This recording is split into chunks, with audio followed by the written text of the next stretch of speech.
Okay. Hey, good morning. I made a mistake there this morning. I hit the wrong button, so I'm just going to go ahead and talk about what I just was doing before I hit that. But anyway, um, today's going to be more of the same. We're going to be packing cubes with units with cubes, and what we have to be aware of here, really today, guys, is the key. This key shows me that these are a value of one, so I counted it that way.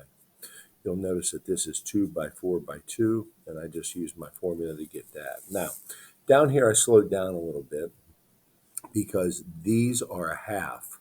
So it's a half and a half is 1, and a half and a half is 2. And the same thing over here. The height now is a half, so I multiplied 2 times 2 by a half. 4 times a half, or 4 divided by 2, is 2 units square. So you can take a peek at this and you can kind of follow along there. Same thing over here. These were a half, so it's 1.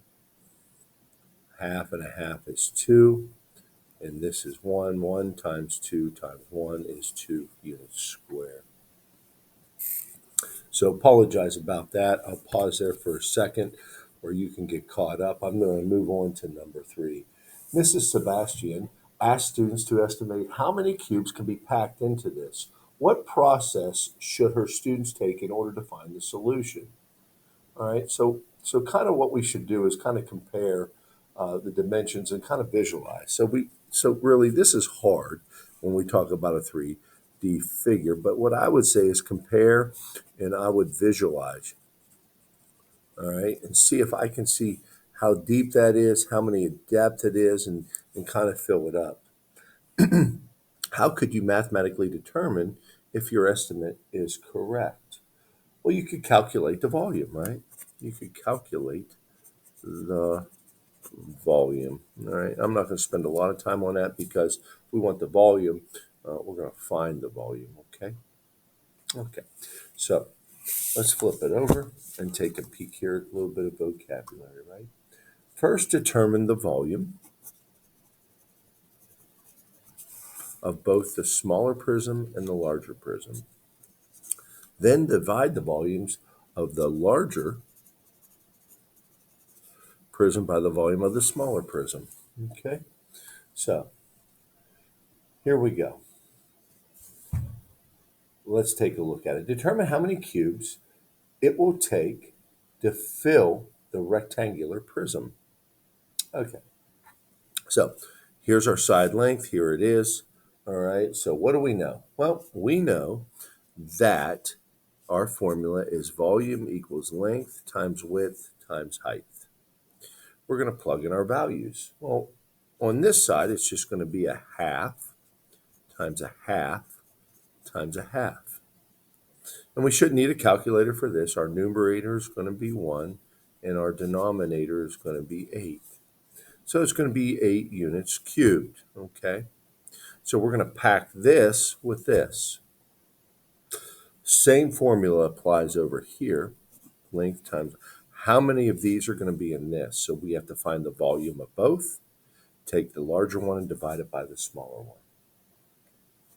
So I'm going to take a half a times, I think that's 5 seconds, times 3 seconds, right? All right. So let's go ahead and multiply these throughout, and let's just talk about this. 1 times 5 is 5. 5 times 3 is 15. 2 times 2 is 4. 4 times 2 is 8. 15 eighths units cubed. Okay, now this is the volume of this, and it's okay to leave this as an improper. This is the volume of this. I'm going to take this and divide it by that, right? So I'm going to take 15 eighths and divide it by 1/8. Well, that equals 15 eighths times 8 over 1, right? So we're going to factor these out. Remember, we keep, we switch, we flip. 15 times 1 is 15 over 1, which equals 15. So it's going to take 15 cubes. So when we're packing, all right, we took the volume of this, we took the volume of this. I took these two products and I divided them. All right, let's try that again down below. Volume equals length times width times height. Plug in our values of a third. We're finding the volume of that. A third times a third times a third, right? So when we go ahead and multiply that through, we're going to end up getting 1. 3 times 3 is 9. 9 times 3 is 27 units cubed. Same thing over here. You're getting the idea now, right? Length times width times height. So 4 thirds times 3 over 3 times 2 thirds. Okay, so let's see if we can do any factoring, and I certainly can. I can take that out and that out. How about this 4 and the 2? No, they're both on the top.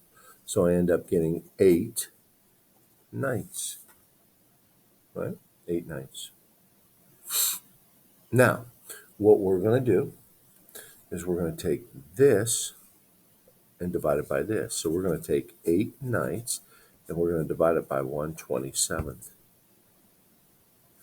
We're going to take 8 ninths. I'm going to switch, and I'm going to flip the second fraction. After I flip, after I reciprocate, I can go ahead and factor. 9 goes into this 3 times. 8 times 3 is 24 over 1, and the answer is 24 cubes. So, how many of these will fit in there to pack this with these little cubes? 24 cubes will go in there. So, pretty good process, pretty quick lesson. Today, we are going to have this. I've also posted a new Khan Academy, and there may be one other thing. I'm not sure yet, so you'll have to listen to my instructions in class. Have a good day.